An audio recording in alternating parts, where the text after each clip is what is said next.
મને ખબર છે એક જમાનો હતો બિંગ આરસીબી ફેન્સ કે જ્યારે એક મેચ જીતી જાય ને આરસીબી તો બી બધા કે આ હા હા હા આજે તો બહુ ખુશી થઈ ગઈ એક મેચ જીતી ગયા. ને આજે એવો ટાઈમ આવ્યો છે કે જ્યારે એક મેચ હારી જાય ને ત્યારે લોકોને એટલું દુઃખ થાય છે. દુઃખ એટલે થાય છે કે ભાઈ કેલ્ક્યુલેશન લગાવે લોકો કે આપણું નંબર એકનું બે સ્થાન જશે ને આમ ને તેમ ને. ભાઈ ઇમોશન્સને સાઈડમાં મૂકી અને સમજો આ આરસીબી ટીમ આખી અલગ છે. આમને હવે કંઈ સાબિત કરવાનું નથી. એ તમારી જે ટ્રોફી વોફી છે એ બધું હતું એ બધું એમણે અચીવ કરી લીધું 2025માં.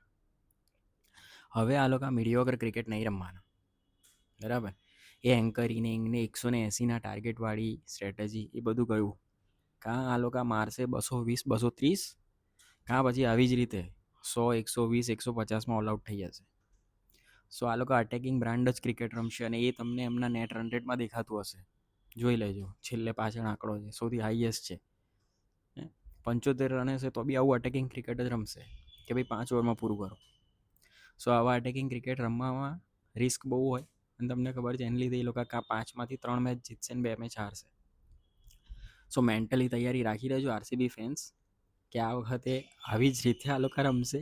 ટ્રોફી આવી તો બી ઠીક, ના આવી તો બી ઠીક, પણ અટેકિંગ ક્રિકેટ જ રમશે.